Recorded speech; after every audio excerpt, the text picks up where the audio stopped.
Namo Vishnupadaya Krishna Preshthaya Bhutale Srimate Bhakti-vaibhava Course. Namo Vishnupadaya Krishna Preshthaya Bhutale Srimate Bhakti-vaibhava Course.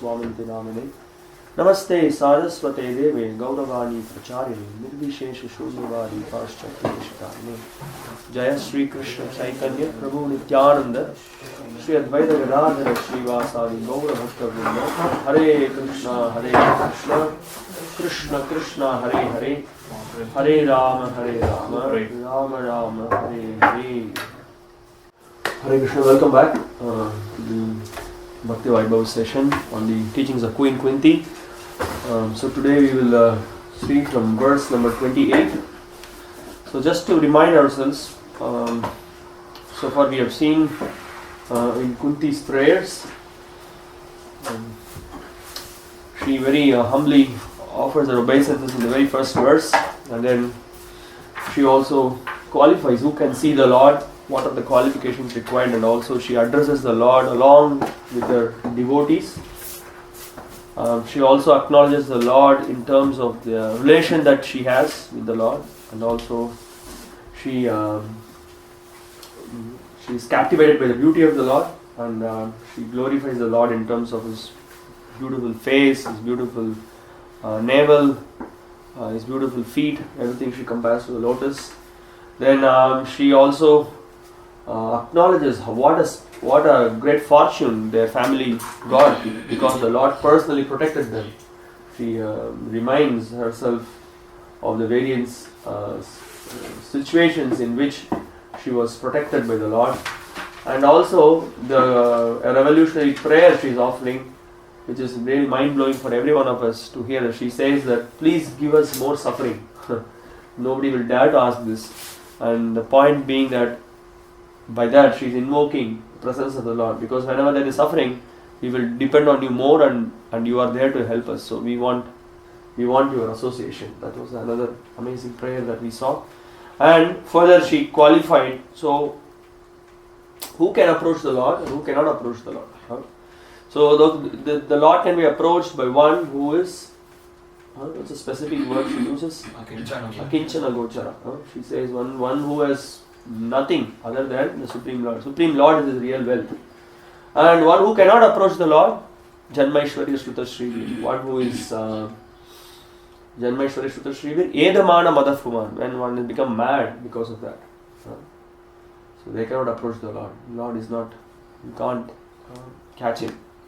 He remains to be invisible to such personalities. Now in today's verse, she is addressing the Lord as time. Specifically, she says that those who offend the devotees, as time, the Lord responds to them. So we will discuss a little bit about that.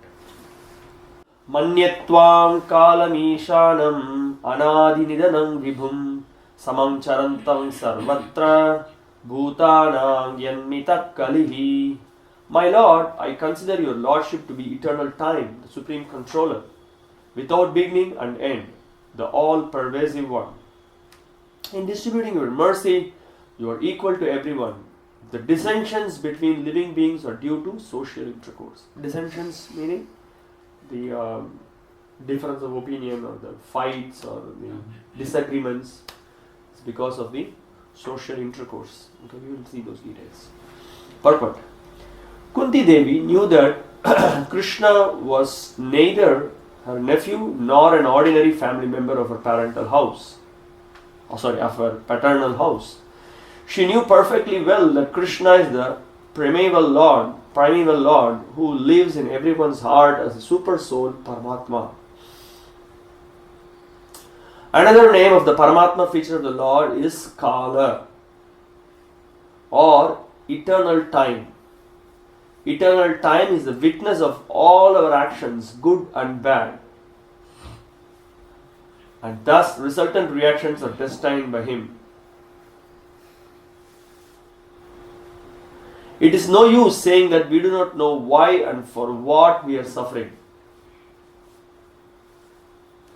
We may forget the misdeed for which we may suffer at this present moment, but we must remember that Paramatma is our constant companion, and therefore he knows everything past, present and future. So, in this very first paragraph, Srila Prabhupada is trying to establish that everything is, nothing is happening whimsically, everything is happening under the supervision of the Lord. The Lord is aware of everything. Although he is sitting in his abode, he is fully aware of every detail that is happening in the corner of the world, every nook and corner of the world. And that is very established in the very first verse of the Bhagavatam. What he says, the Lord is Swarat and he is Abhigya, and he is fully aware of it. Sarvagya, Sarvam, everything he knows, in everything is knowledgeable. Even if the system fails, if you nowadays if you go to corporates, if you go to any big shops, what do you find? Wherever you go, you find a CCTV camera. In fact, for our Janmashtami, last two Janmashtamis, we have been tell this or not? Anyway, I will tell that. We have been using, we are putting a very big banner, closed circuit TV. Well, we have placed some cameras because there is so much of, so many people, they come for Janmashtami festival. Some people come to take darshan of the Lord. Some people come for some other purpose. They come to take darshan of something else, and because that will give them, by stealing the jewels and money from the pocket of others, they will be able to see many things. They will be able to they will be able to travel to some whatever sightseeing places. They will be able to drink. They will be able to basically lead their livelihood. So the point is that now they are having all these different police has now introduced this CCTV cameras, and in all shops you can see the owner is very busy all the time. He's having 3-4 monitors. Everything is being monitored because they have cameras. Because there's no more trust. Even the thing is that they have this closed circuit TV cameras for one main reason. Someone from outside he's stealing. But there is another problem also. Their own employees, they put something inside their pocket. Nobody's there, they just put inside their bag, they steal. So that's also another problem. But time reveals, because of the CCTV. I just heard one incident. There was one center, one fellow suddenly joined the team of devotees. I was super inspired seeing the devotees chanting Hare Krishna. This is my life. So there is, what is that? Ati Bhakti Chota Lakshan. Sorry? Ati Bhakti Chore Lakshan. So at that time itself, to couple of devotees warned, hey, watch out, this fellow is, why suddenly he could have been in his own native place, and why he came to this Los Angeles, why he has to suddenly join, just watch out. No, he's really super enthusiastic. Let him join like that. They are so positive about him. And within 1 month, he showed his real form. Suddenly, it disappeared one fine day morning. But it's good that on the insistence of another devotee, they collected his Aadhaar card details. All this Aadhaar number, everything was there. So finally, when they came to know that one fine morning he disappeared, what they did, they just sent they complained to the police, and the police, obviously, they were trying to. They had doubt he might have travelled someplace, so they were checking the trains and the train booking. So he thought he's super intelligent, super smart, nobody can catch him, but the Lord had a different plan. So the moment he reached the destination, police welcomed him with garland, and then they took him in the jeep, and then he had a different royal welcome, and then they got the money. Anyway, the point that I'm trying to say here is, people are, they have so many different systems, but for the Lord He's fully aware of every small detail. What is going on in your heart, what you're going to think in the future, everything is aware. Sometimes we see in modern, we see these t-shirts with big eyes of Jagannath. They have just put this big eyes, and then Jagannath is watching. Yeah, he's watching, he knows everything, what is happening. So here, she's recognizing that the Lord, He's aware of everything. We may not be aware why we are suffering, why such and such a thing happened. We will be pondering, we will be breaking down our head. But the real intelligence is to accept that the Lord has some plan. The Lord has some plan, and He is fully aware of what is happening, and I am facing some reaction. That's what Prabhupada mentions that in this purport here. And the Lord is fully aware of it. He knows the past, present, and future. So we will, with all our logic and our intelligence, we may try to justify how this could have happened to me. I'm coming from a very noble family. I've been very nice all throughout. How such and such a thing could have happened to me? It could have been some misdeed which we did in the previous life, which we are not aware. So, a sober person accepts this as a token of punishment or a reaction that we have got. So he just goes through it, tolerates it, being patient. Okay, so that's the point. And because the Paramatma feature of Lord Krishna destines all actions and reactions, he is the supreme controller also. Without his sanction, not a blade of grass can move. Ishvara Paramakrishna, Satchidananda Vigraha, Anadir Adir Govinda Sarva Karana Karanam. Everything the Lord is aware. The living beings are given as much freedom as they deserve, and misuse of that freedom is the cause of suffering. The devotees of the Lord do not misuse their freedom, and therefore they are the good sons of the Lord. Others who misuse freedom are put into miseries destined with the eternal Kala. So misuse of freedom here is for all the conditioned jivas who wants to enjoy this material world, and also having come to the practice of bhakti, we know what is to be done, what is not to be done, but because of our lower tendencies and because of greed, envy, lust, anger and all these qualities, we may become envious of devotees and we may try to harm the devotees. So then the Lord cannot tolerate that. Both things are there. So Prabhupada goes on to say, as we have miseries without calling for them, so we have happiness also without asking for it, because it is all predestined by Kala. No one is therefore either an enemy or a friend of the Lord. Everyone is suffering and enjoying the result of his own destiny. That we discussed last class also, how we are the cause of the khichdi that we cooked and we have to eat it. Okay.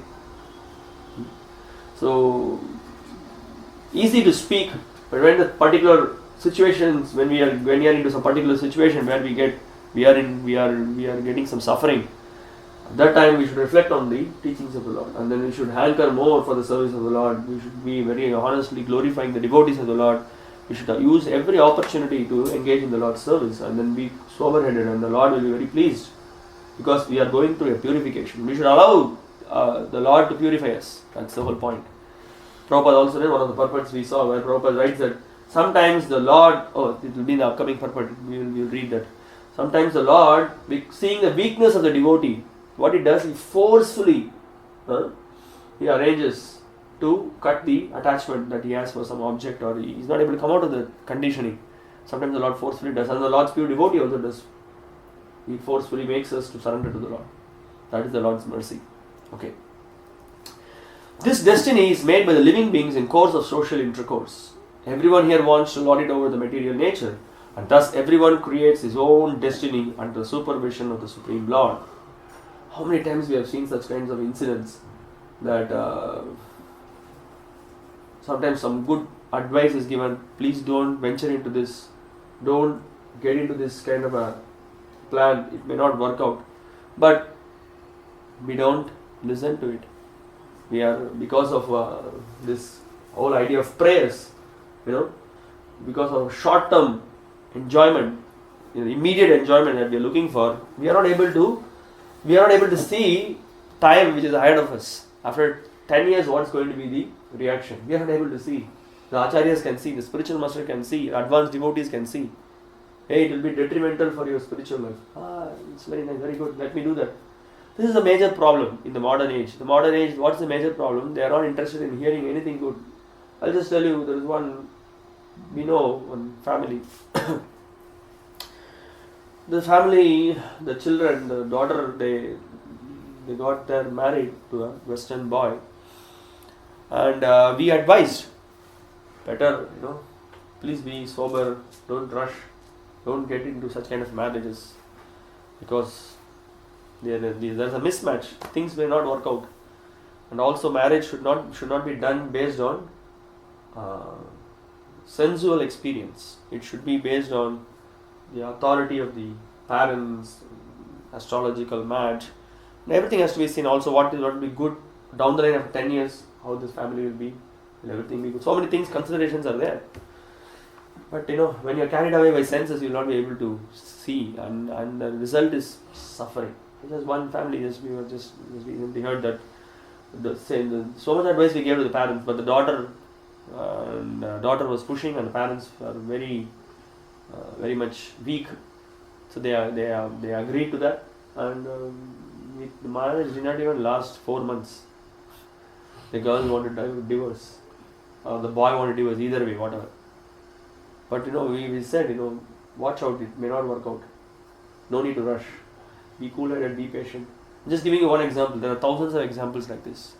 Because we are not able to hear the good advice of these scriptures. Krishna is giving us warning. What will be good for us? What will be bad for us? So, what should be done? What should not be done? All advices are given, right?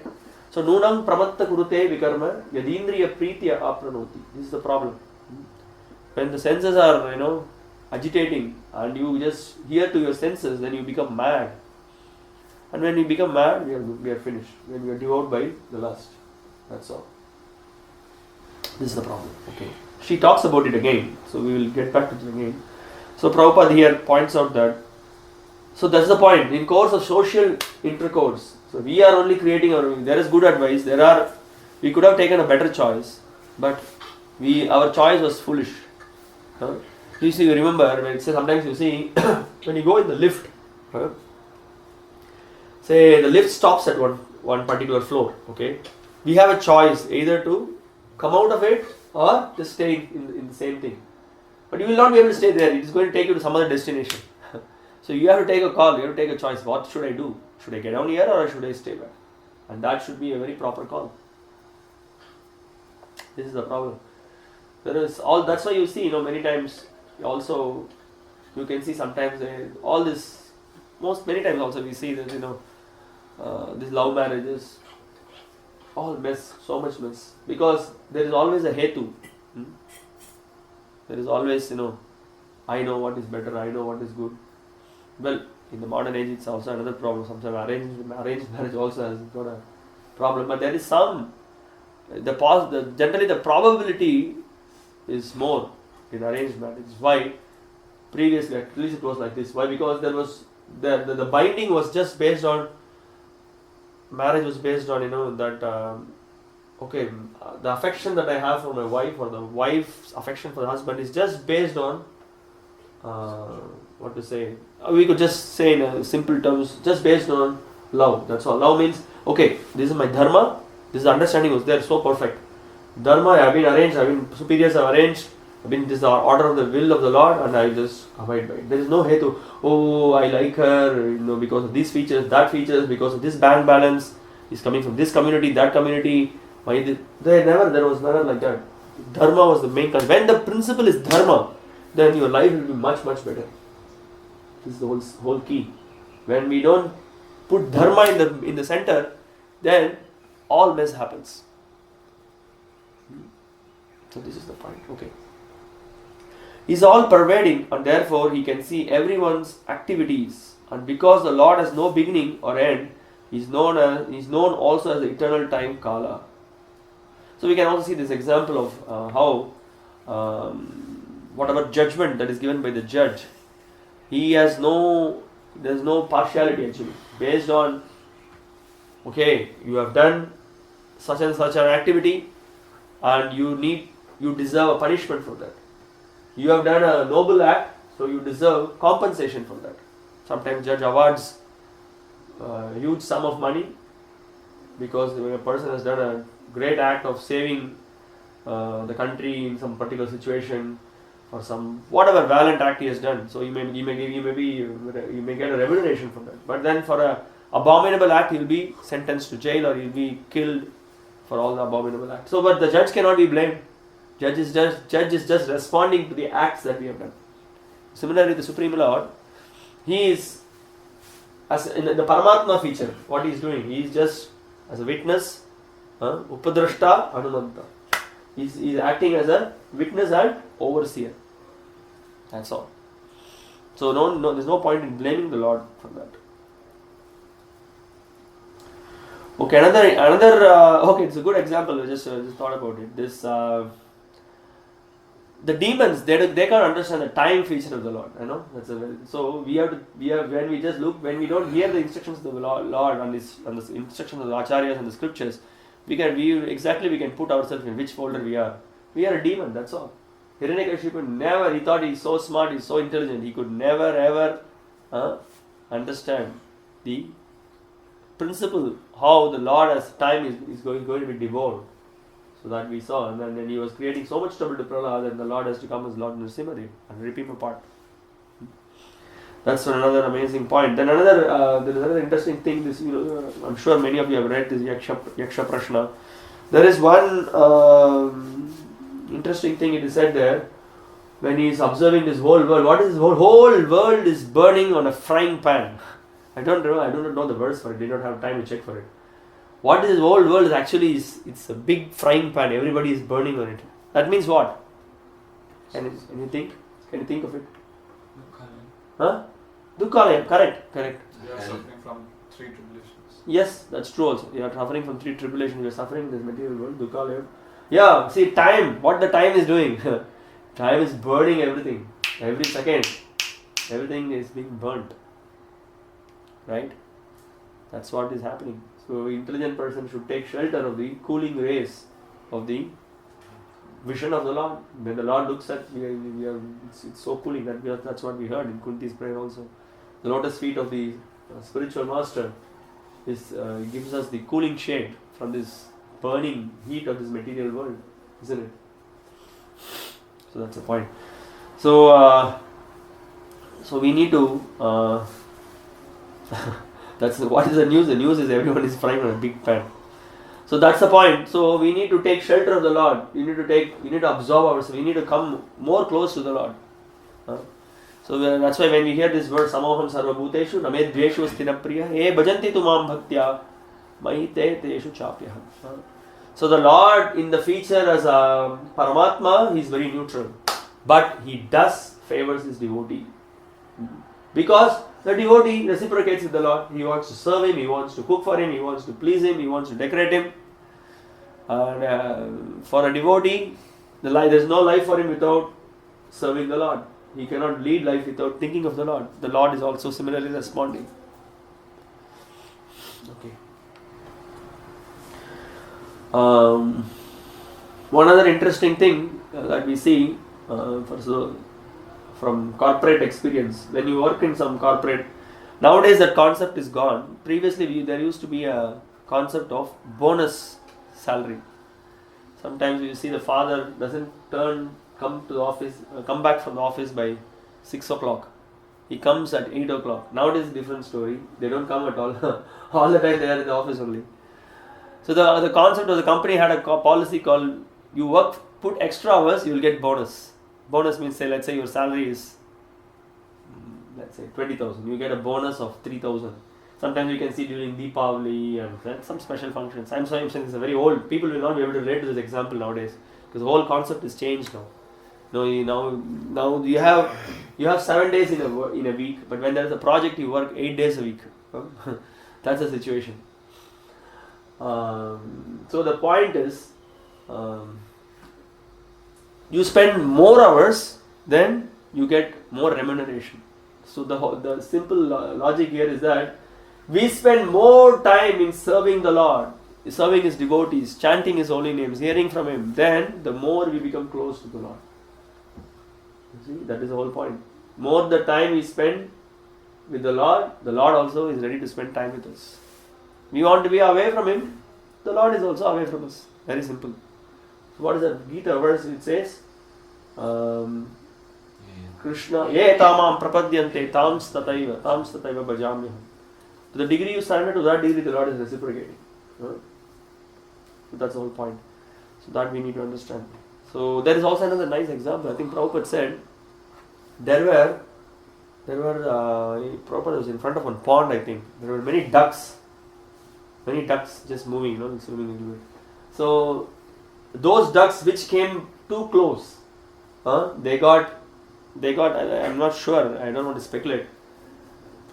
Whether Prabhupada put something for them to eat, or I don't remember the incident.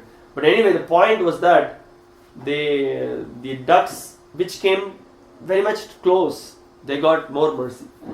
So that is the whole point. So we have great opportunity to get the mercy. Mercy is just flowing, overflowing. But we have to come close. We have to take advantage of it and come close. Otherwise, time will devour everything. There's no point in just speaking later after some 20 years, 25 years. Oh, I could have done this, I could have done that. Specifically for all of you, it's such an opportunity. From very young age, you came in touch with Krishna consciousness. For us, it's a different story. We wasted so much of our life in so many unwanted things, unwanted endeavors. Many times when we meet our friends or even our relatives who are now practicing Krishna consciousness, so they say, "Oh, so much time I wasted." One devotee, he was a teacher. He said that I used to take classes for 8 hours. He said, I used to take classes for 8 hours. Sometimes there will be a gap, only 15 minutes in between. Can you imagine? 8 hours. 8 hours he will be continuously talking. He said that so much energy I spent teaching what mundane subjects. Because he became a devotee. He was so inspired by studying Bhagavatam, preaching. I said, how much energy I spent on unnecessarily wasted money, but I could have spent energy in giving Krishna consciousness to others. So this is a devotee, devotee sees like this. So the point that I am trying to say is that as we practice Krishna consciousness, more we hear the glory of Krishna consciousness, we should make the maximum use of it. We should really use our every time and energy to glorify the Lord. Otherwise, we will be just glorifying Maya. We will be in Maya. This is the point. Okay.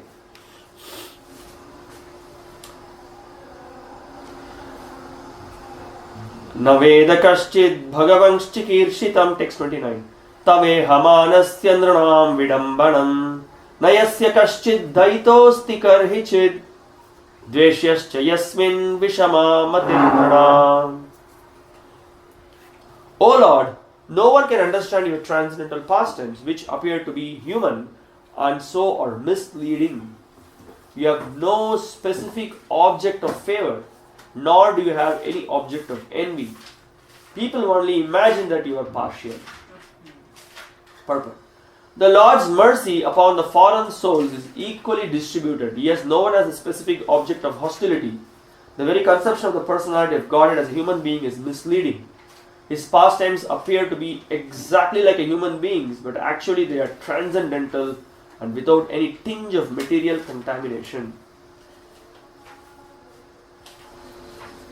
कृतवान् किल कर्माणि सह रामेण केशव अतिवत्यानि भगवान् गूढा कपटमानुषः. Right in the first, was it in the second chapter? Yeah, second chapter of the first canto of the Bhagavatam that we are dealing with. We just heard this. The Lord appears very bewildering. Nobody knows. You remember this incident? It was it? I think it was Shalya, right? When Shalya showed that he had killed Vasudeva, right? And he just kind of showed the what to say, by his magical powers he showed that he has already killed Vasudeva, and Krishna in that situation Krishna was crying, he was in great distress. So it was, if you look at that side, it was bewildering. What is going on? So when you just see, you will be wondering, what is this? He appears, that's why it's very tricky. Many people think Krishna is he's a hero, a powerful hero. Misconceptions about Krishna. He's a very powerful king, powerful man. So much misunderstanding about Krishna. Very, very, very bewildering, some of his acts. And she specifically going to Kunti Maharani, she's going to deal with that in the next verse. Very much she's saying how it is Vidambana. This word is used, this Vidambana. And it's bewildering, and it's not that it's something artificial also. That also she's clarifying. It's not that Krishna is just pretending. It's not pretending. He really does it. And only the pure devotees can understand. the Lord is experiencing some rasa from that. He is experiencing some rasa, and we will be seeing those things in more detail. Okay. So the point is that he behaves like a human being, exactly like a human being. But those who know, they know he is not a human being. He is a supreme personality of Godhead himself. Right?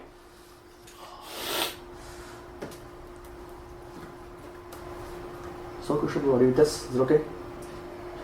Lord is partial or impartial. He is undoubtedly known as partial to his pure devotees, but in fact he is never partial, as much as the sun is never partial to anyone. By utilizing the sun rays, even stones sometimes become valuable. Do you remember some stone like that? Great Pandit sitting here. You should be knowing. You are hearing Brahma Samhita Samhita.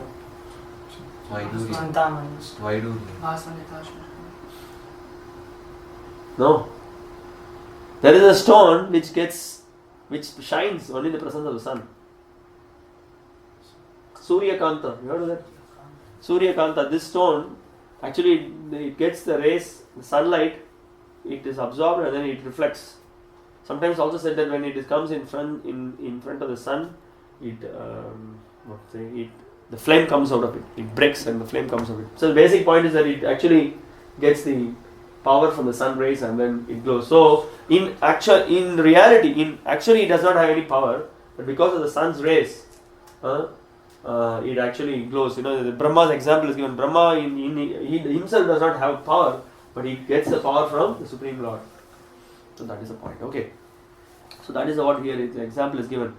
Even stones sometimes become valuable, whereas a blind man cannot see the sun, although there are profuse sun rays before him. Nice example. No problem. Darkness and light are two opposite conceptions, but this does not mean that the sun is partial in distributing its rays. The sun rays are open to everyone, but the capacities of the receptacles differ. Right? So we can even think of some other example. Owl. Owl doesn't come in front of the sun, right? And it cannot, no way it can blame. It is very happy in the night time. It becomes very happy. Okay. And of course, there's another example of lotus also. Presence of the sun is happy. So devotees are not part of a mercantile community. This is an interesting point. Prabhupada bangs on this. Prabhupada says, foolish people think that devotional service is flattering the Lord to get special mercy.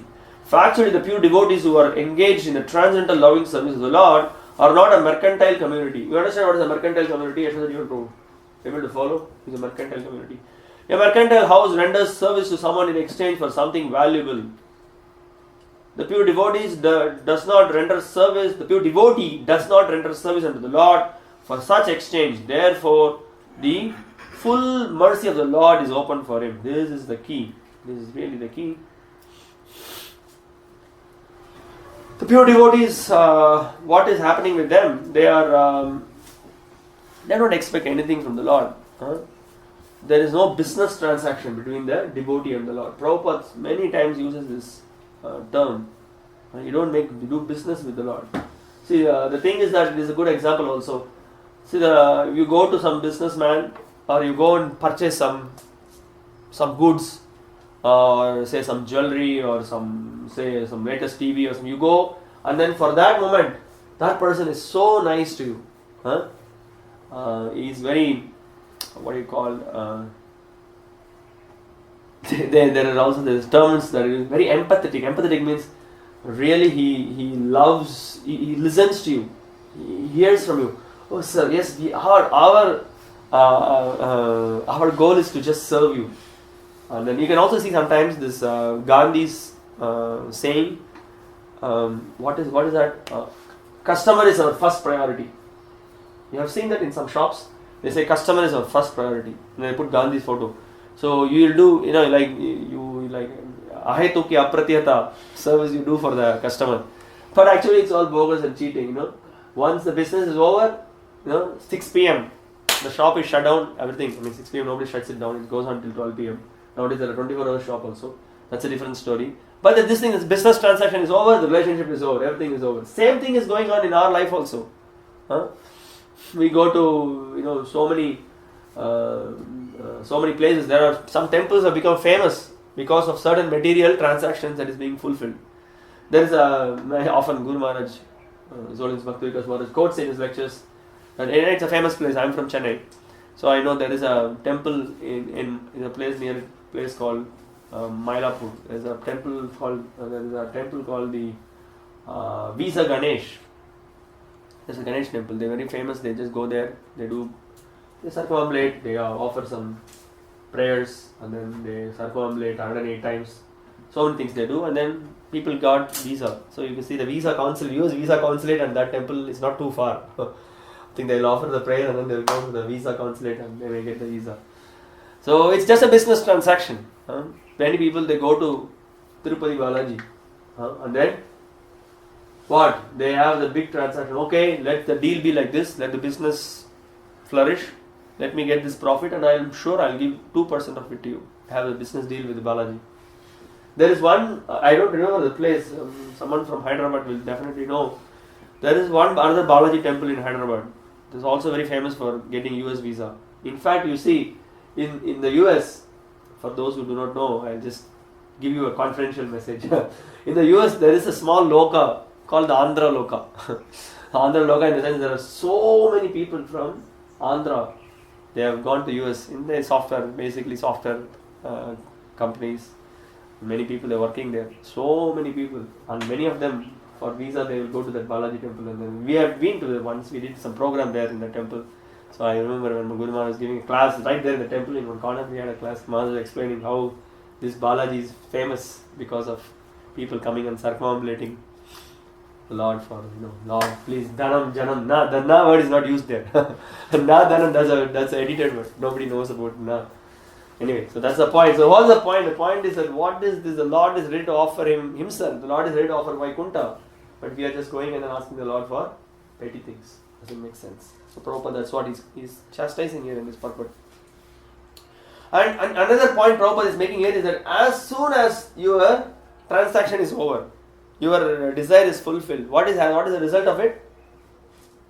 Complete cut off. Many times we see here also, some when they are in suffering, they don't have money, they come regularly and then such intensity. Actually, I'm sometimes very much inspired. So many days we are in temple, we are coming and going. They don't offer prayer to the Lord such an intensity.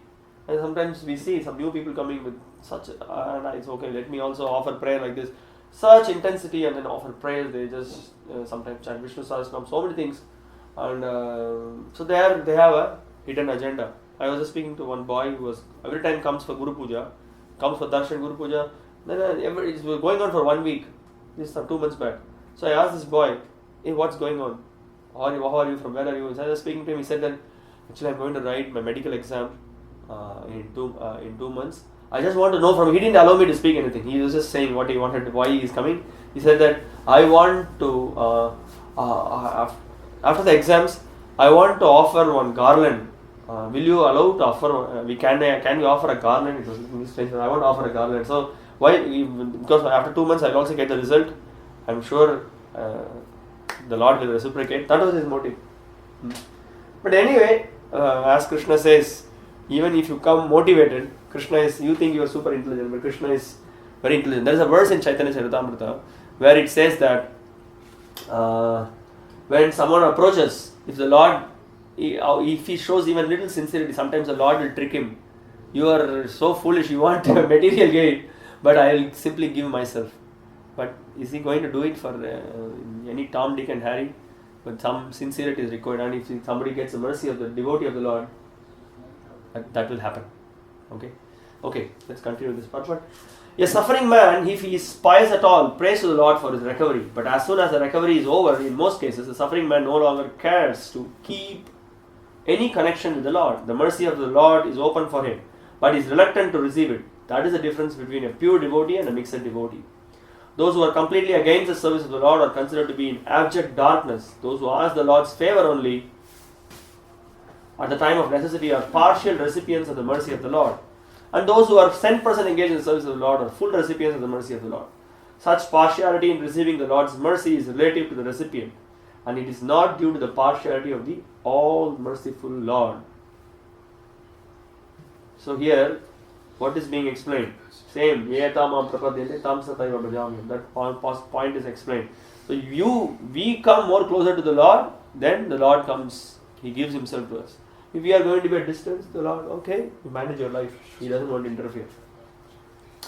When the Lord descends to this material world by His all-merciful energy, He plays like a human being, and therefore it appears that the Lord is partial to His devotees only. But that is not a fact. Despite such apparent manifestation of partiality, His mercy is equally distributed. In the battlefield of Kurukshetra, all persons who died in the fight before the presence of the Lord got salvation without the necessary qualifications, because death before the presence of the Lord purifies the passing soul from the effects of all sins, and therefore the dying man gets a place somewhere in the transcendental abode. This is interesting. So the Lord is actually, that we also discussed recently, the Lord is always very merciful. In any way, the association of the Lord and His devotee is always going to create auspiciousness to the associate, the person who is associating with the Lord and His devotee. There is one very nice verse in the section of the third canto of the Bhagavatam where Uddhava is sharing some of the realizations with Vidura. So he is glorifying the position of the Lord's mercy, and he also is glorifying Arjuna. So he says, in a very nicely summarizes, he says that the Lord, what He does, those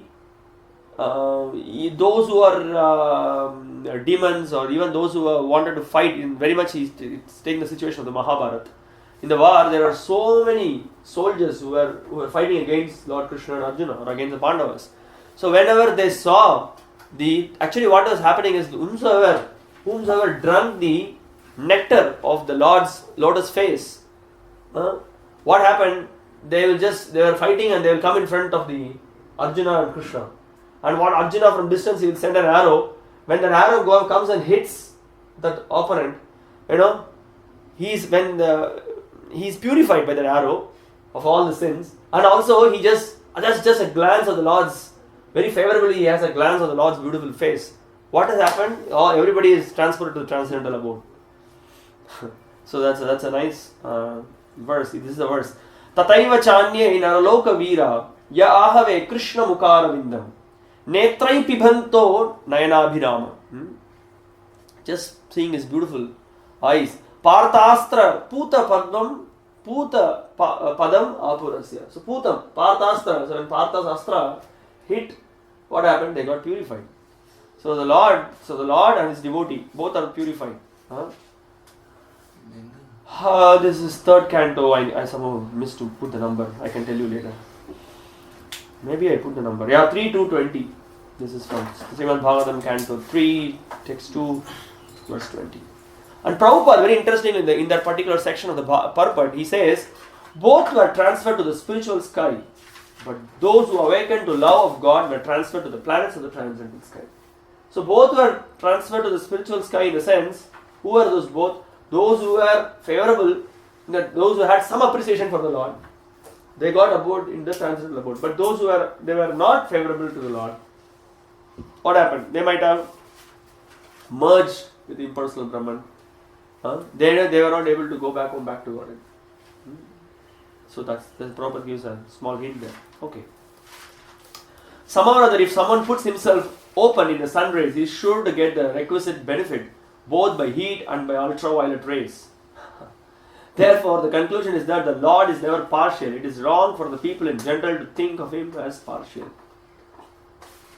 So that's the whole thing. Uddhava, in his glorification, why Krishna is the most merciful Lord, when he says, Aho bhakiyam stanakala kutam. This is the verse he quotes. Who can be more merciful than my Supreme Lord Sri Krishna? Because He has actually delivered Putana. He has given a status of motherhood in Goloka, just because she wanted to feed the Supreme Lord. Actually, she came with the poison smeared on her breast. But who can be more merciful than He? That was this thing. So Krishna is never partial. Well, we can say, yes, He is partial to His devotees. That's the whole point. Okay.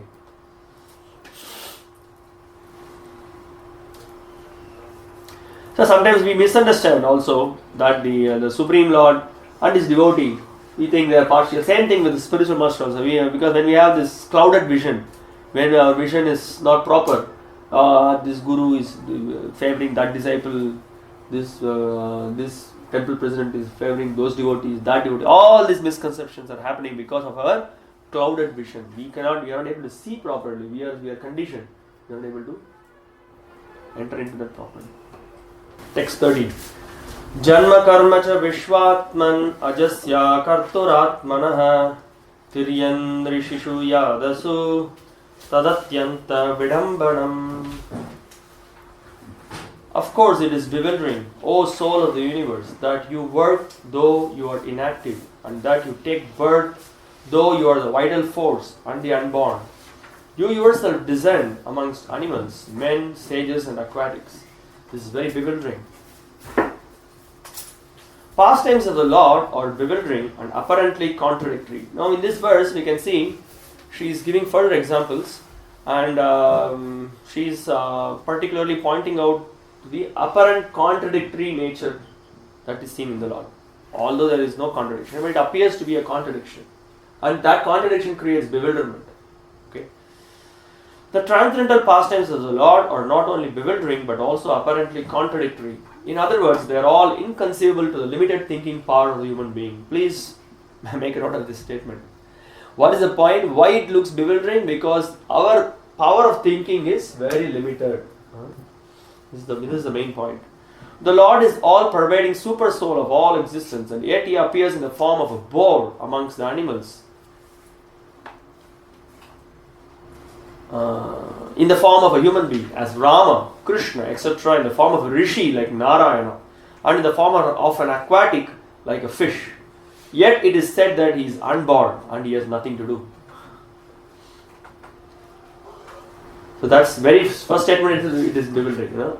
Ajopi san avyayatma. Aja. It is said he is unborn, and then but he is born. In the Shruti mantra, it is said that the Supreme Brahman has nothing to do. No one is equal to or greater than him. He has manifold energies, and everything is performed by him perfectly by automatic knowledge, strength, and activity. What's that verse?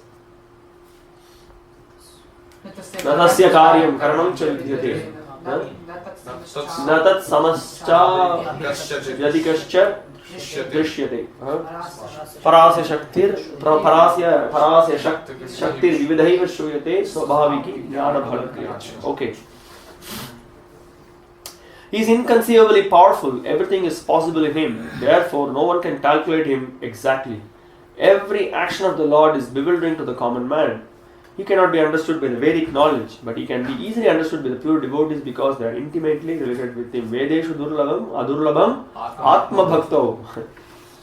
See how he sometimes, as many times we observe when Prabhupada's purport, he just puts on two verses, just puts a translation of a verse, and it very much perfectly fits in.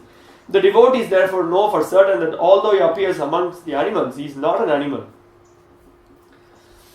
That day we were just discussing that is the supreme personality of a hoghead, Godhead. He is supreme person of Godhead. People do not know. The Supreme Lord has appeared as Varaha. He is not an animal, and that he is also not a man or a rishi or a fish. He is eternally the Supreme Lord in all circumstances. So this is the point. Then nobody could understand when the Lord appeared as Varaha. He was perfectly doing all the he had all the characteristics of Varaha, and also it was very apt when and tomorrow is Varaha appearance day, right? It was very nice. We can just remember that when he had to bring the earth from the deep, from the waters, it has fallen down into the deep layers of the lower planets, and the Lord, you can see the hog. Sometimes it goes, and then for some of you in the local places in the villages you might have seen, where it goes and digs, and then it sniffs, it just goes down, tries to. So the Lord was performing activities. Anybody, a common man may look and then he cannot believe this is the Supreme Lord. But he enacted this activity in such a way that you will be amazed how he did. And he just with this tusk he took this earth perfectly placed it. And also the characteristic of the hog also you can see sometimes it is it just shakes the body and then all the water comes in. Of course, the water that came out from the Lord Varaha, everybody was just hankering for that mercy that is coming from the Lord. So anyway, the whole incident is completely bewildering. It's that's what Kunti is pointing out. Some people, they look at the form of Nrsimhadev, they don't believe that to be God as well, and same was because they are following the footsteps of Hiranyakashipu. Hiranyakashipu was also very adamant, and so when the Lord appeared as half man, half lion, he what is this? What is this creature? He's all like that only. He could never see him as Supreme Lord Vishnu. Well, the Lord, as a time, he completely dismantled him. That we saw. Okay. So that's what she basically in this verse she is explaining the bewildering, how the Lord is bewildering and the Lord appears. And also nobody could understand the Lord as in his incarnation as Ram. Everything is under his control, but he was ordered, you have to go to the forest. Yes, he immediately abided, and then he just wore what is the dress he wore? What's that? Yeah. Yeah, there's a bark of the tree. Yeah, he was just wearing the bark of the tree, and then it was so simple leading, and it was so painful for the Ayodhya-vasis to see the Lord. It appears very bewildering. Oh, is he the supreme person? Is he why he's undergoing so many sufferings and trials and tribulations? What is this? So there is, for devotee, they understand what is happening. The Lord has a mission to perform, but otherwise it is very bewildering. That's the point. Okay, now she takes on to the height of bewilderment in this verse. If you remember, we were discussing in that verse, Krishnaya Vasudevaya Devaki Nandanaya Cha Nanda Gopa Kumaraya Govindaya Namo Namaha. She didn't directly bring the name of Mother Yashoda because she left it for later. And now in this verse, directly she is addressing that. Why? Because there is, this completely takes onto a different platform. We will hear what is being said here.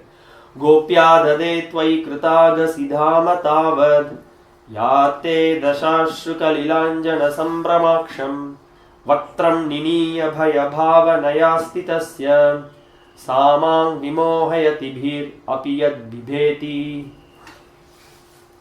My dear Krishna, Yashoda took up a rope to bind you when you committed an offense, and your perturbed eyes overflooded with tears which washed the mascara from your eyes. And you were afraid, though fear personified is afraid of you. This is bewildering. This side is bewildering to me. So Prabhupada, the purport.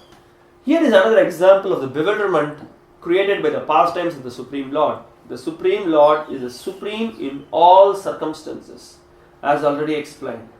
Here is a specific example of the Lord's being the supreme and at the same time a plaything in the presence of his pure devotee. The Lord's pure devotee renders service unto the Lord out of unalloyed love only, and while discharging such devotional service, the pure devotee forgets the position of the Supreme Lord. The Supreme Lord also accepts the loving service of his devotees more relishably when the service is rendered spontaneously out of pure affection, without anything of reverential admiration. So here in this particular verse, the situation of the Vatsalya Bhav is stressed here, and also how it was more spontaneous. The devotion of Mother Yashoda was so spontaneous, and Krishna loved it. And Krishna, as we also heard before, Krishna loves the orders of his pure devotees more than the great hymns that is being offered in the scriptures. With great awe and reverence, when the great rishis and other devotees, when they offer prayers to the Lord, the Lord does hears that, but he is more captivated by this loving exchanges of his pure devotees when they forget that the Lord is the supreme. The Aishwarya Gyan is covered in them. They are more they are exhibiting a spontaneous love for Krishna, and Krishna completely succumbs to that love. What is that is said in the 9th canto? The Lord is Swarat, yet he is subservient to his devotees. How does the verse goes? Nahi swatantrasya. He is captivated by the devotees' love, and because of their unflinching love they have, the devotion they have, the Lord is captivated by that. Okay, so out of pure affection and love, considers the Lord to be less important than himself. Okay, I'll just read the previous line. Generally, the Lord is worshipped by the devotees in a reverential attitude, but the Lord is meticulously pleased when the devotee, out of pure affection and love, considers the Lord to be less important than himself. The Lord's pastimes in the original abode of Goloka Vrindavana are exchanged in that spirit. So that is what is that speciality of the devotees in Vrindavan? They do not know there is God. There are two people who do not know who is God. Those who are in this material world, they do not know who is God. And also those who are in the Goloka, they also do not know who is God. Is it so? Yeah, they know, but they are covered by the Yogamaya potency. And the Lord really loves it. Okay. The friends of Krishna consider him one of them. They do not consider him to be of reverential importance. The parents of the Lord, who are all pure devotees, consider him a child only. The Lord accepts the chastisements of the parents more cheerfully than the prayers of the Vedic hymns. This we discussed. When Lord Krishna was present in the material world to manifest his eternal pastimes of the transcendental realm of Goloka Vrindavan, as an attraction for the people in general, he displayed a unique picture of subordination before his foster mother, Yashoda. That is why we see in the Damodara Shtakam prayer also, before composing the prayer, Satyavrata Muni, Narada, Angira Rishi and other great devotees, they are all wondering, what is going on here? What is happening? Yet Niveti Swayam Bhayam. The very personification of the fear is afraid of the Lord, but that Supreme Lord is afraid of Mother Yashoda. What is happening? We are unable to understand. The Lord in his naturally childish, playful activities used to spoil the stocked butter of Mother Yashoda by breaking the pots and distributing the contents to his friends and playmates, including the celebrated monkeys of Vrindavan, who took advantage of the Lord's munificence. I just remember one time, Mukunda Prabhu, His Grace Mukunda Prabhu, he said that, now you all know why the monkeys of Vrindavan, they are like this. They are specially trained by Krishna. Because he is the trendsetter. He showed how to steal, he showed how to do, how to distribute the butter, how to do the social service, everything. He was very expert in that. And the monkeys also, they are trained. And he sometimes used to say, you want to know, really want to know about monkey, please come to Vrindavan. Then you see how they are expert in many things. Anyway, that's the point. Krishna was very expert in taking advantage of the situation. Mother Yashoda saw this, and out of her pure love, she wanted to make a show of punishment for a transcendental child. She took a rope and threatened the Lord that she would tie him up, as is generally done in the ordinary household. Seeing the rope in the hands of Mother Yashoda, the Lord bowed down his head and began to weep just like a child, and tears rolled down his cheeks. Rudantam muhurnetra yugmam mrijantam. Isn't it? Karamboja yugmena satanka netram. Muhuswashakampa trirekanka kanta sitagraivam dhamodaram bhakti-vaibhava.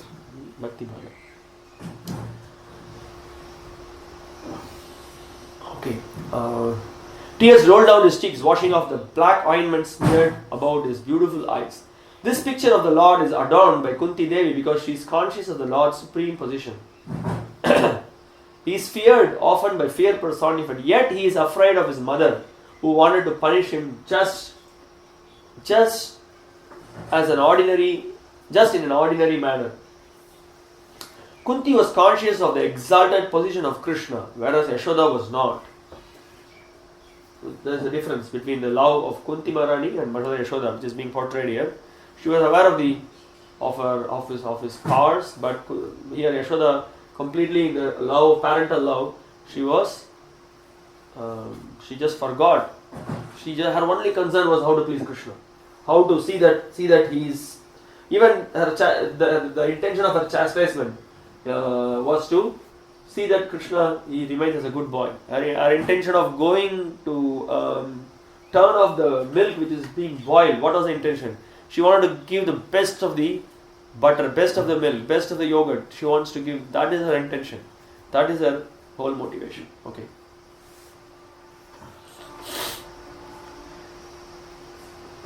Therefore, Yashoda's position was more exalted than Kunti's. Mother Yashoda got the Lord as a child, and the Lord made her forget altogether that her child was the Lord himself. If Mother Yashoda had been conscious of the exalted position of the Lord, she would certainly have hesitated to punish the Lord. Isn't it? But Krishna will not allow that. Oh, he will be very upset with that. But she was made to forget the situation because the Lord wanted to make a complete gesture of childishness before the affectionate Yashoda. This exchange of love between the mother and the son was performed in a natural way, and Kunti, remembering the scene, was bewildered. Just think about it. If in that situation, if Mother Yashoda starts offering prayers from Vedas, and then oh my dear Lord, your eyes, please forgive me, and then Krishna will be so upset. What is happening here? What is going on? His mood will be spoiled. But Yogamaya completely covered everyone. Indirectly, Mother Yashoda is praised for her unique position of love, for she could control even the all-powerful Lord as her beloved child. So some of the verses from the Bhagavatam which reminds of Mother Yashoda's unique position.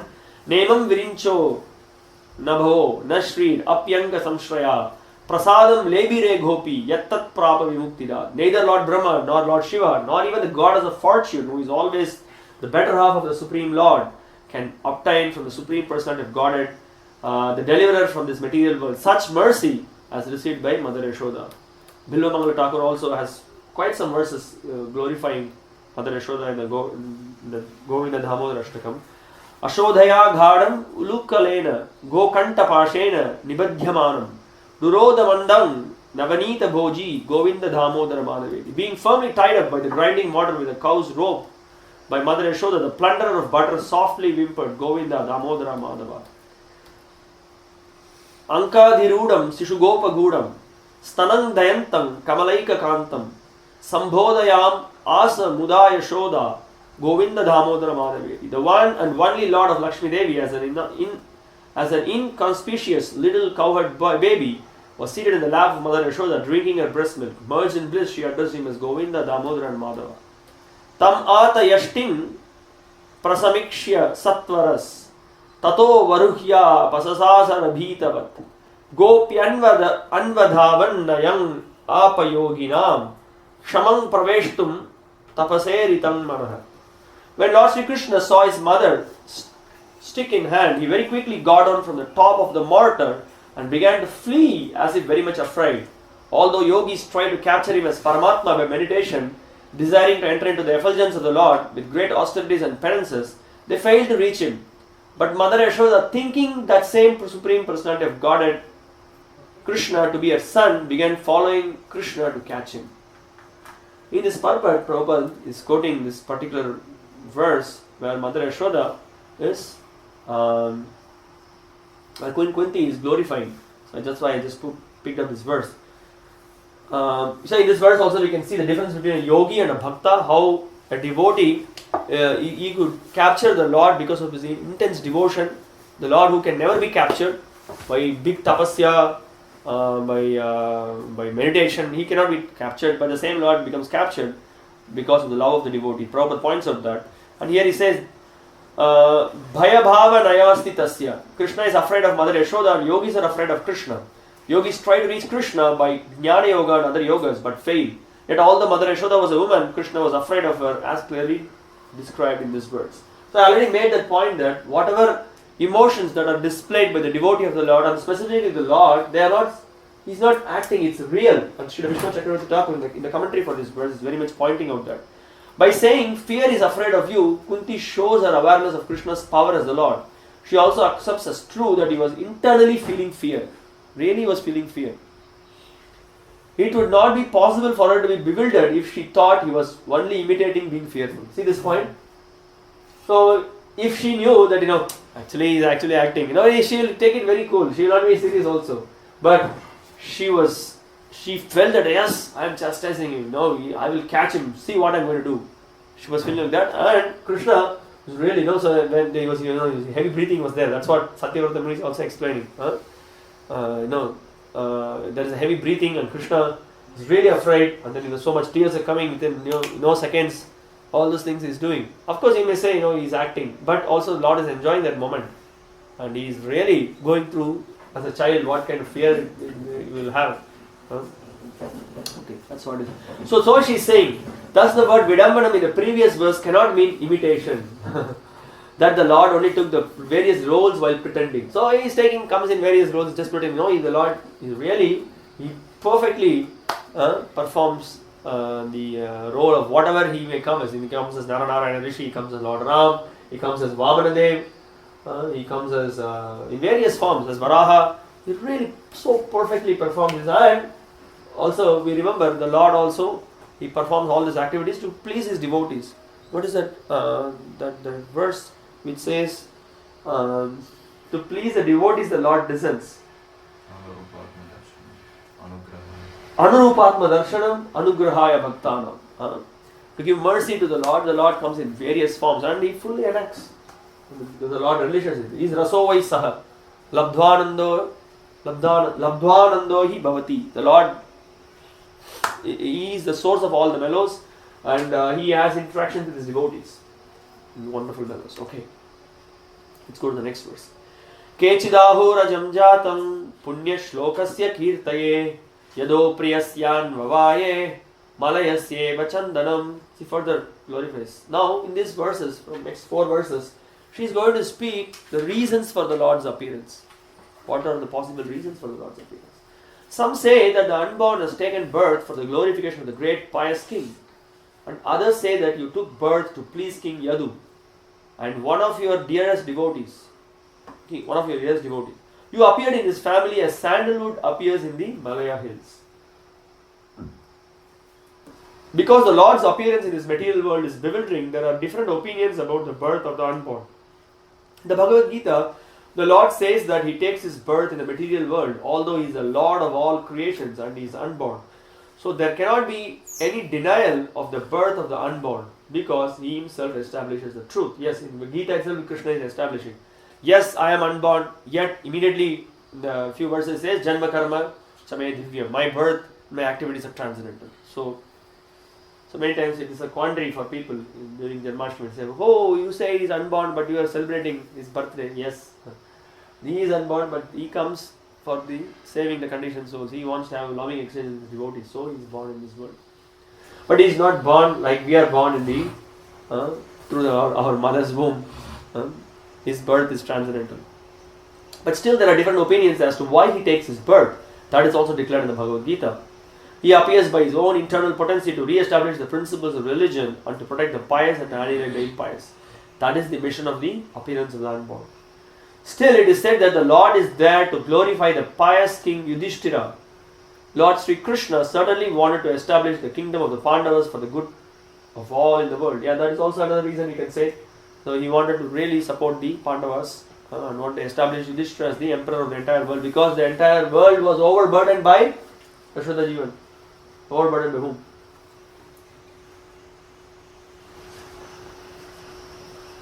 Demons, right? Yeah, Asuras, you are right, correct. Okay. Okay, let's get back. When there is a pious king ruling over the world, the people are happy. When the ruler is impious, the people are unhappy. In the age of Kali, in most cases the rulers are impious, and therefore the citizens are also continuously unhappy. But in the case of democracy, the impious citizens themselves elect their representative to rule over them, and therefore they cannot blame anyone for their unhappiness. You only voted for him, you suffer. You are only voting for such and such a minister, and you face the consequence. Now in this verse there is another point Prabhupada is pointing out. Maharaja Nala was also celebrated as a great pious king, but he had no connection with Lord Krishna. So there is a quote from the scriptures that this Punya Shloka name can refer to Nala also. But why we are not referring to Nala here? The Acharya is giving commentary, and Prabhupada just following the commentary of the Acharyas, he is giving this explanation. Therefore here Punya Shloka means Maharaja Yudhishthira, who was glorified by Lord Krishna.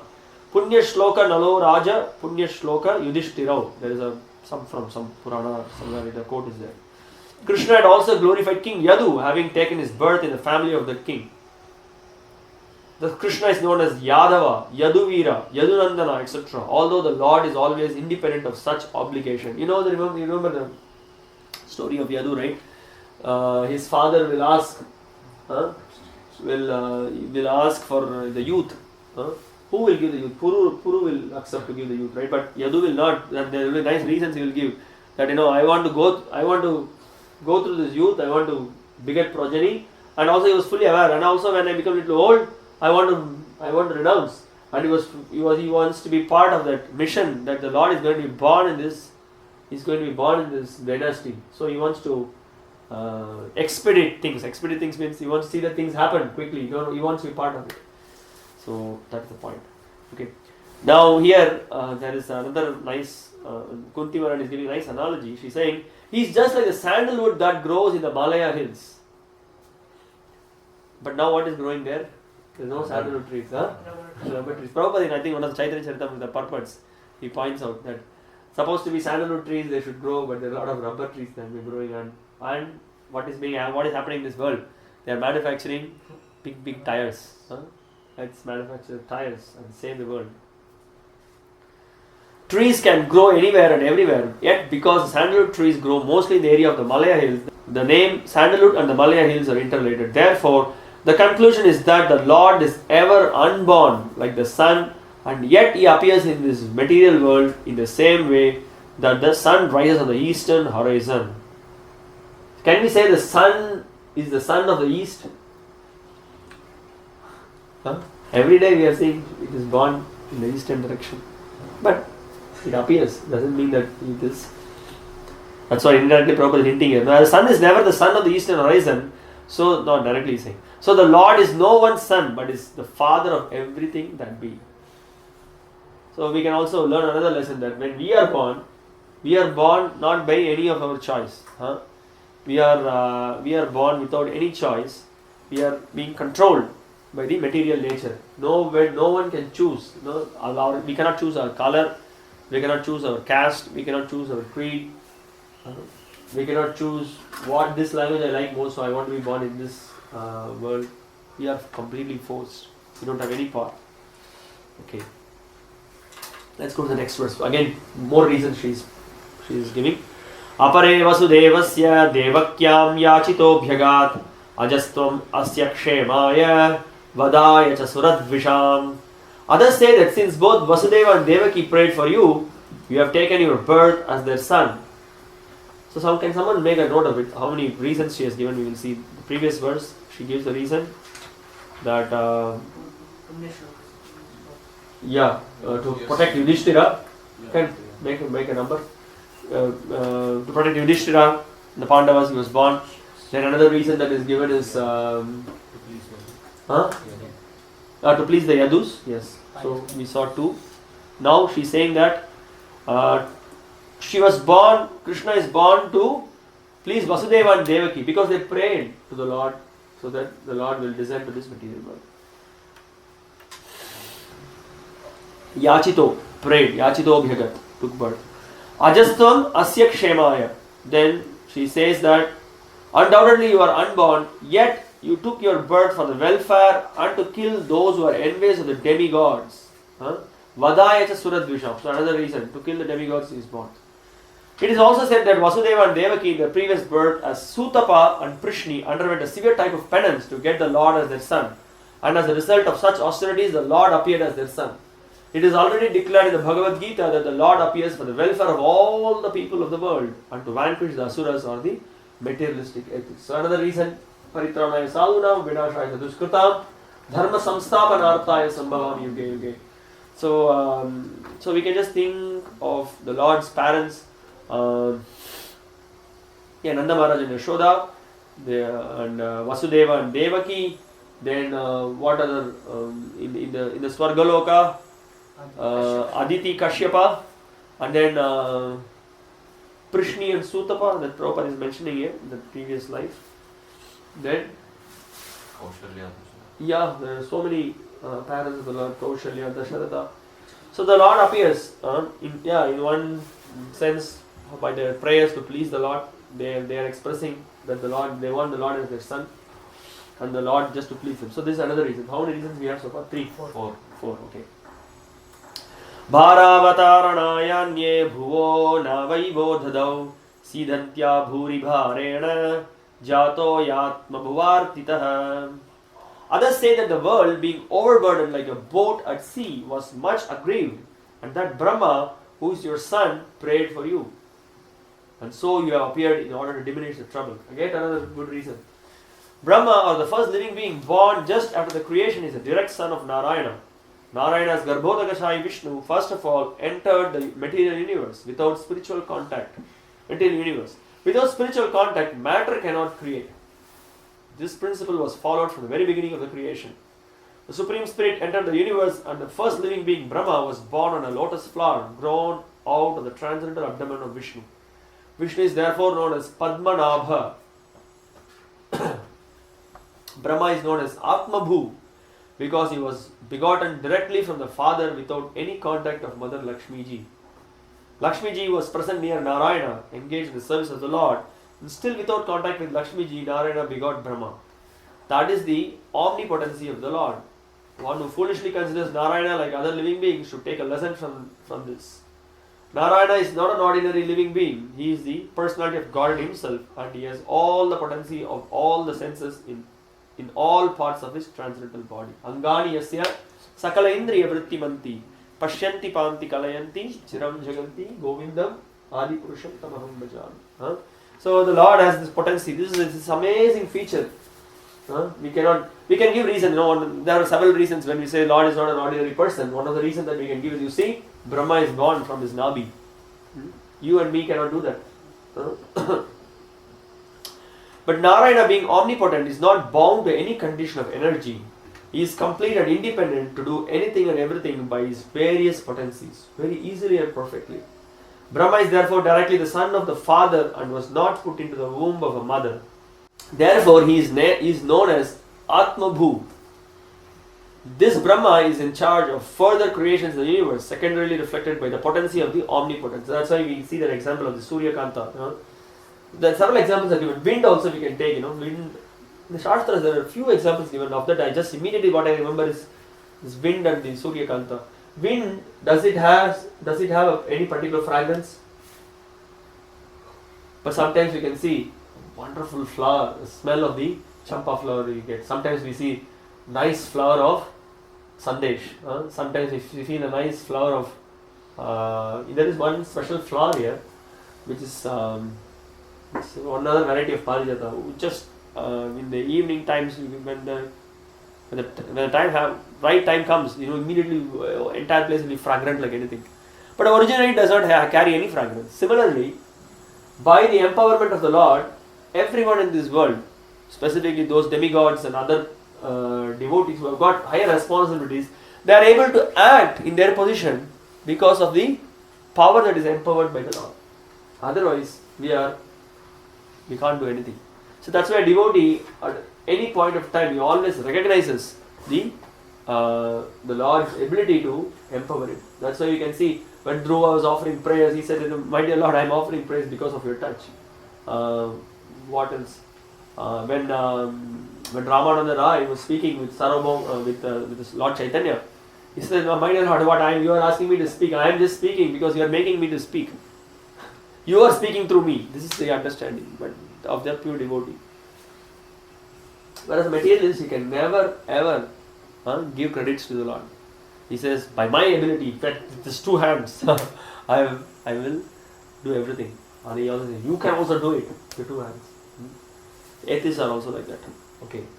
Prabhupada further he says in the purport, within the halo of the universe there is a transcendental planet known as Shweta Dvipa, which is the abode of the Shirodaka Sai Vishnu, but the Paramatma feature of the Supreme Lord. Whenever there is a trouble in the universe that cannot be solved by the administrative demigods, they approach Brahmaji for a solution, and if it is not to be solved even by Brahmaji, then Brahmaji consults and prays to the Shirodaka Sai Vishnu for incarnation and solution to the problem. Such a problem arose when Kamsa and others were ruling over the earth, and the earth became too much overburdened by the misdeeds of the Asuras.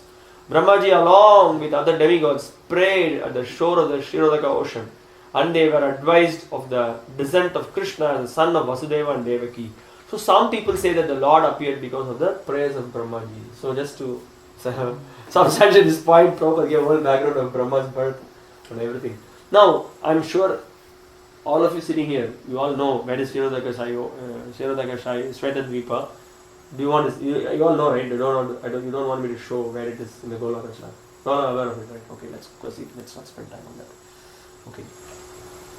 It is within this universe. It is there that the Lord, the devote, whenever there is a trouble, Brahma goes there. And we also remember when you were hearing this Brahma Samhita prayer, there is also right there in the Brahma's abode, Mahapurusha is there, but the Lord goes.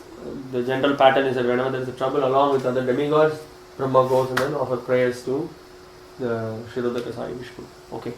Bhavesmin klishyamananam avidya kama karma bihi shravana smaranarhani karishyani kechana. Very important verse, and this establishes another important reason for the Lord to appear, and really Lord does this when He appears. Okay, what He does.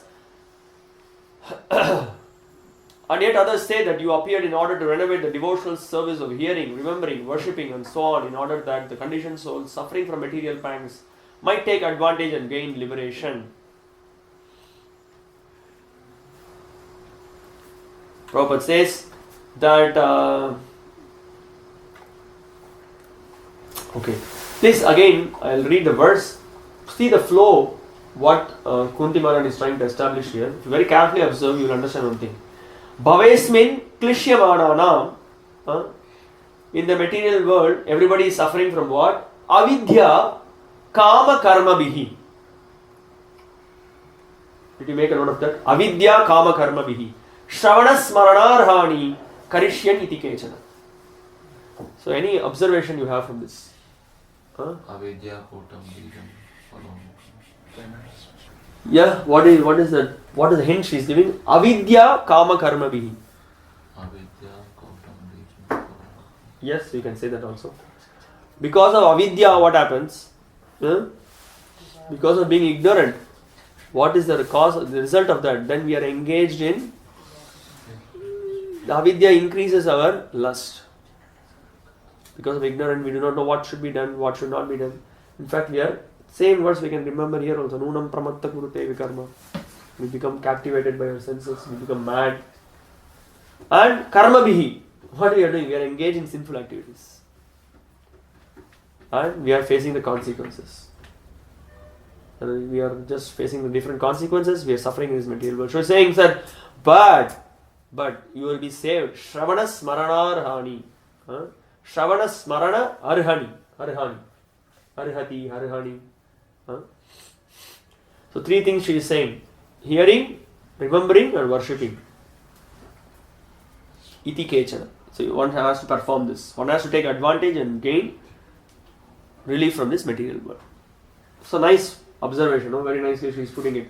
Avidya kama karma bihi. This is what we heard. We hear from the third chapter of the Bhagavad Gita also. Krishna says that this kama is the greatest enemy.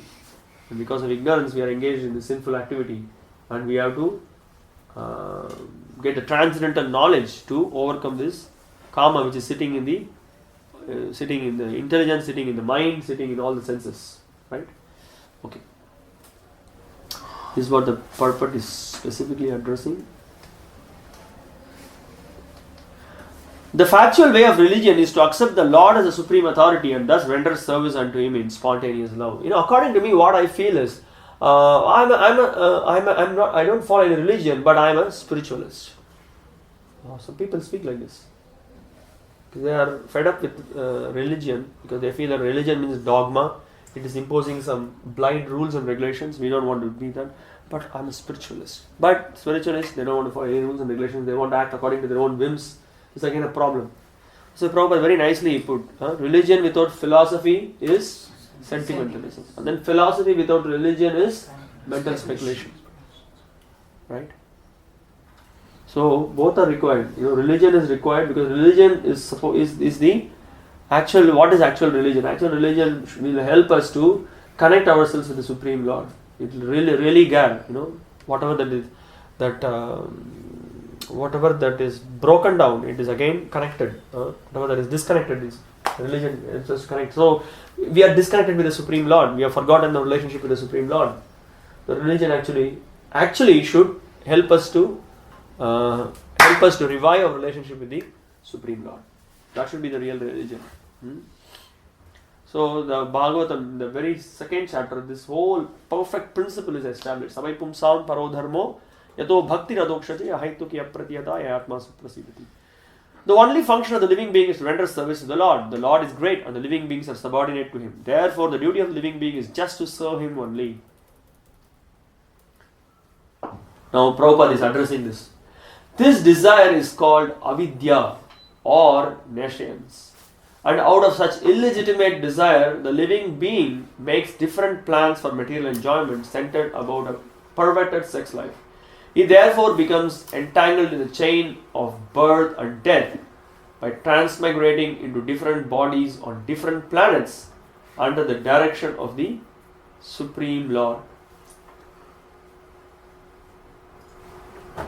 Unless therefore one is beyond the boundary of this nescience, one cannot get free from threefold miseries of material life.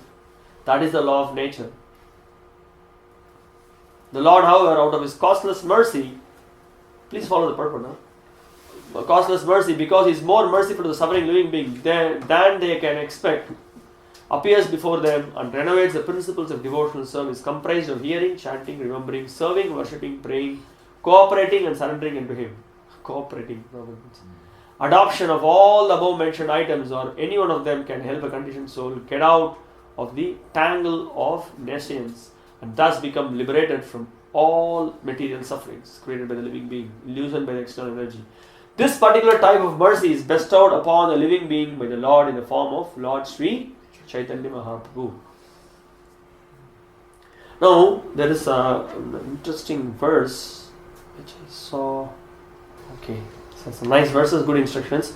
Pumsang kalikritang doshan dravya deshatma sambhavan sarvan harati chittasto bhagavan purushottamaha. In the Kali Yuga, see, this is just specifically, I was just trying to read this. In Kali Yuga, it's a very difficult yuga. So many complications. Kalayar doshan ide rajan.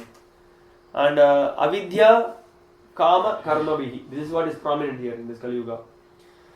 So we see in objects, see the Sanskrit, it's so interesting.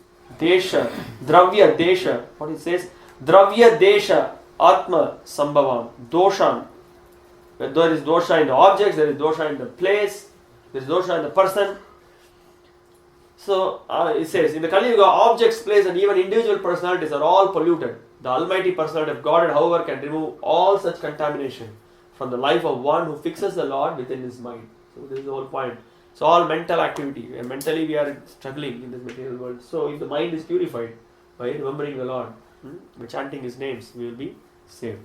The next word is said, Shruta sankirtito dhyata pujitas chadrito piva nranam dunoti bhagavan hritsto janma yuta shubham. If a person hears about, glorifies, meditates upon, worships or simply offers great respect to the Supreme Lord who is situated within the heart, the Lord will remove from his mind the contamination accumulated during many thousands of lifetimes. Srinvatam swakata Krishna punya shravana kirtana hridayantastoya bhadrai vidinoti suritsatam. Yata hemni stito vahnir durvarnam hanti dhatujam evam atmagato vishnur yoginam ashubhashayam. Just as fire applied to gold removes any discoloration caused by traces of other metals, Lord Vishnu within the heart purify the minds of the yogis. So that's interesting. I saw these three verses. It's very interesting. So we already discussed about. Now with this one more verse, we will try to wind up for the day. Now, see, what is when we engage in, what is avidya kama karma bihi, then what she says? Shravana, smarana, arhani. So if we engage in Shravana, Smarana and Arhani, what is the result of it?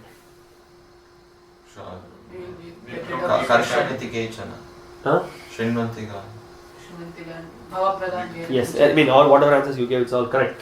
Then what happens? You'll be able to bhava pravaho paramam padambuja. You'll be able to attain the lotus feet of the Lord. You'll be able to cross over these nations. You will not be hovering on this avidya kama karma bihi. You'll be able to hover it. So this is a very important verse, which wherein Kunti Maharani is giving the devotional outpour, and Prabhupada also very much emphasizes in the purport. So let's get into it. Shrinvanti gayanti granantya vikshnasha smaranti nandanti tavehitam janaha taeva pashyanta chirena tavakam bhava pravaho paramam padambujam. Shrinvanti, here, gayanti, chant, grananti, take, abhikshnashaha, continuously, smaranti, remember, nandanti, take pleasure, tava, your, ihitam, activities, janaha, people in general, te, they, eva, certainly, pashyanti, can see, achirena, very soon, tavakam, your, bhava pravaha, the current of rebirth, uparamam, cessation, pada ambujam, lotus feet. O Krishna, those who continuously hear, chant and repeat your transcendental activities or take pleasure in others doing so, suddenly see your lotus feet, which alone can stop this repetition of birth and death.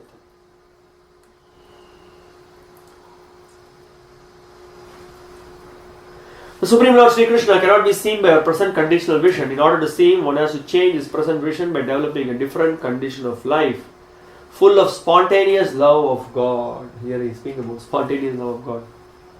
When Sri Krishna was personally present on the face of the globe, not everyone could see him as the Supreme Personality of Godhead. Materialists like Ravana, Hiranyakashipu, Kamsa, Jarasandha and Shishupala were highly qualified personalities by acquisition of material assets, but they were unable to appreciate the presence of the Lord. So they are not able to appreciate the presence of the Lord. Now, how can we appreciate the presence of the Lord? How do we know the Lord is present? Huh? Good point. Shrinvanti Gayanti means hearing about him by singing about him. We will see the Lord is present there. Any assurance anybody gives about that? They say that's a point. But when you sing about the Lord, when you hear about the Lord, there is the Lord is present there. Lord, there is no difference between the Lord and his name. That is true. I am just looking for some other evidence where that the Lord is, yes, for sure. You chant the names of the Lord, Lord is present there. That's the point. That is what I was looking for. Yatra gayanti madbhakta tatra tishtami narada. Naham tushyanti vaikunte yogina hridaye chava. Yes. Tatra tishtami narada. Wherever my devotees are glorifying my name, form and ityadi, other things, and the Lord is present there. There is evidence, clear evidence. Therefore, even though the Lord may be present before our eyes, it is not possible to see him unless we have the necessary vision. This necessary qualification is developed by the process of devotional service only, beginning with hearing about the Lord from the right sources. The Bhagavad Gita is one of the popular literatures which are generally heard, chanted, repeated, etc. by the people in general. But in spite of such hearing, etc., sometimes it is experienced that the performer of such devotional service does not see the Lord face to face.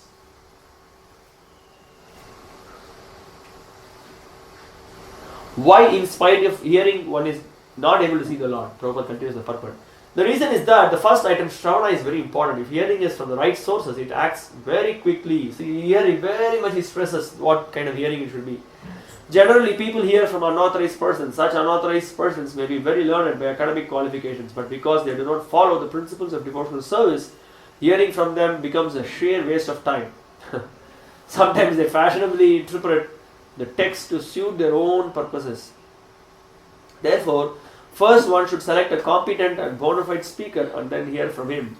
When the hearing process is perfect and complete, the other processes become automatically perfect in their own way. Otherwise, what happens?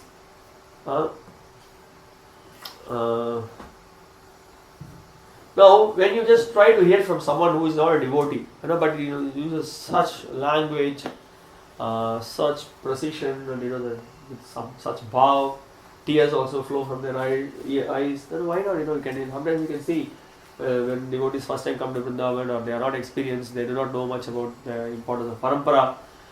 Then they go and then buy any CDs, any DVDs, any books, anything. Oh, so much, some very important leelas are mentioned here. But they do not know. Krishna will be revealed only through the pure devotee. It's not possible to capture Krishna. Otherwise, very difficult. Capture Krishna in the sense, I'm sorry, that's not the right word even used. It is not possible to attract the Lord. Who are we to talk about capturing Krishna? Krishna is captured only by the pure devotees out of unalloyed devotion. They see, remember when the gopis, they will ask Krishna, he'll say, I'll give you sweet. You please dance, they'll say. And Krishna will dance. And also I think, who was that? I think it was Bilvamangala Thakur. He says that, oh, you are trying to, Bilvamangala Thakur, Madhavendra Puri, I think either one of them. They said, you want to, you ran away from me, you are thinking you ran away from me, but actually I have locked you up in my heart. I have already locked you up. You go wherever you want, no problem, we are already here. So like that, these devotees, because they are full overflowing with devotion, they could have that relationship with the Lord, but others cannot. Otherwise, it is just a big show. So that I remember sometimes last time when the Shravan Kirtan camp or somewhere when Mukunda Prabhu was here, he said that actually otherwise it is only infotainment. He said, you understand? When this, I'll explain. He said that there are so many professional speakers. They say so many details in chronological way. They explain so many things. They say it is all infotainment. If you replace a normal word, it's entertainment, and it is infotainment. You get a lot of information. You get to know so many things. Oh, like this, like this. But what about devotion? What I'm going to do after this? Okay, let's become fired up. No, let me just go. Let me just throw away the TV. Stop drinking coffee and tea. No more cricket match. No more newspapers. Let me just surrender my life to Krishna. Let me give my wealth. Nothing. After the program, very nice program. Bhakti-vaibhava, we had a wonderful program. Oh, what? And in that program only you can see, there are so many professional speakers here in Tamil Nadu also. They speak on, the Uddhav Leela, they speak on Sudama, Kuchera Leela, and then, they are the audience. We can see so many people from Brahmin community and others, they sit and then tears go. And then after the program is over, everybody is sitting in their home, they have this Kumudam magazine, they have their own continuous serials, they go and then watch all these things. Very happy, there's no change in their life. But you can see, a devotee who comes in parampara, he may not be a very expert, he may not know all the subtleties of the devotional literatures and many things, but he has so much faith in the words. Krishna says, Sarvadharman Parityajya, and then he just repeats few words. That creates impact in the lives of the people. People take books, they read Prabhupada's book, and people change. Big difference. So that's why the more we are pure, the more we give this pure message, then it is perfect. Then people are saved. So we should not hide Krishna. We should give Krishna fully as it is. Okay, that's a different subject. We'll again come back to it. But sometimes people in an unauthorized hearing process take more interest in hearing about his dealings with the gopis. Have you ever seen any of these speakers speaking from the first canto of the Bhagavatam or the fifth canto? What about the hellish planets? They don't discuss it. There is nothing like that existing in their Bhagavatam talks. Directly they jump to the 10th canto of the Bhagavatam. We are such Bahukas. Such an inclination indicates the lusty feelings of the hearer. So a bona fide speaker of the dealings of the Lord never indulges in such hearings. One must hear about the Lord from the very beginning, as in the Srimad Bhagavatam or any other scripture. And that will help the hearer attain perfection by progressive development. One should not therefore consider that his dealings with the Pandavas are less important than his dealings with the gopis. Okay, now I have one point to say. Why we have to do it systematically? Let's say now I'm super inspired. All the boys they're completely into it. Now they are in Laghu Siddhanta Kaumudi. Amazing. They are just going on with such a rapt attention, learning sutras after sutras. Oh, let me also come and then sit with Yashoda Jeevan and then learn Laghu Siddhanta Kaumudi. And I'm coming tomorrow and sitting with Laghu Siddhanta Kaumudi. I will not know what is head, what is tail. I do not even know how to write proper letters. I do not know any proper Devanagari also. What is it that I'm going to understand? So it is a foolish attempt to come and then sit in such classes. Similarly, you want to jump to Rasa Leela. What understanding you will have? In fact, you are going to have negative effect. Isn't it? This is the whole problem. So Prabhupada is giving a warning that you please go through the parampara, go through right from first canto, know who actually, these are the basic teachings you should know: who we are, what is the relationship with the Lord, what is karma, why we are suffering in this material world, why do we need a spiritual master, how to serve him, what is the proper process in this Kali Yuga. All these basics we need to know. Then what will happen? You see, we will relate to the previous verse. Then what will happen? When you know all these basic things properly and give good oral reception, start practicing avidya, gradually is getting erased. Though because of the avidya, then you will not get unnecessary desires, karma is also reduced, then you will not engage in nonsense activities. We are purified, our existence is purified. The more we are purified, more things become clear. So, we should go through parampara and we should go through the proper system. Okay. In all the above mentioned dealings of the Lord, He is the hero in all circumstances, and hearing about Him or about His devotees or combatants is conducive to spiritual life. It is said in the Vedas, the Puranas, etc. are all made to revive our lost relationship with Him. Hearing all these scriptures is essential. You remember many times we hear, Srila Bhakti-vaibhava Saraswati Thakur also used to say, the entire set of Vedas, Puranas, Itihas, everything is meant for convincing us about what? To serve the Lord. And to make it even more precise, everything is meant to remind us we are servant of the Lord. So same point is mentioned here. Made to revive our lost relationship with Him. That is the whole point.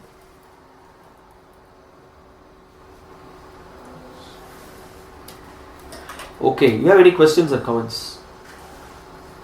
Okay, before that I just want to read one comment. This is from Teachings of Queen Kunti. I think one of Prabhupada's lecture is being compiled. Prabhupada says, if one simply sits down in the temple and whenever there is a talk of Bhagavad Gita, one goes on hearing, that will be enough. Even if you do not understand, please hear. The vibration, the mantra will help you. Grammatical or scholarly understanding is not very important. One may not know Sanskrit grammar, but bhakti is apratihata, unimpedable. Nothing can check the progress of bhakti. Therefore, one should simply adopt this process of hearing as recommended by Chaitanya Mahaprabhu. And also Vishnu Chakravarti Thakur in this verse is pointing out that Achirena Tavakam. Achirena means, we already discussed about this Achirena before. Do you remember? Although it appears like it's a long time, but it's very short and quickly. Bhagavatam again says that very quickly you will be you are able to see the Lord. And also here Vishnu Chakravarti Thakur is pointing out that Tavakam here he says that they will be able to see your lotus feet, not your expansion. Krishna personally they will be able to see. Like that he is pointing out. That's some mercy. Okay, I'll just stop here. Okay, if you have any questions or comments, we will discuss. Okay, if there are no questions or comments, we will wind up for the day. Okay, thank you very much. Srila Prabhupada ki jai, Srimad Bhagavatam ki jai. Hare Krishna.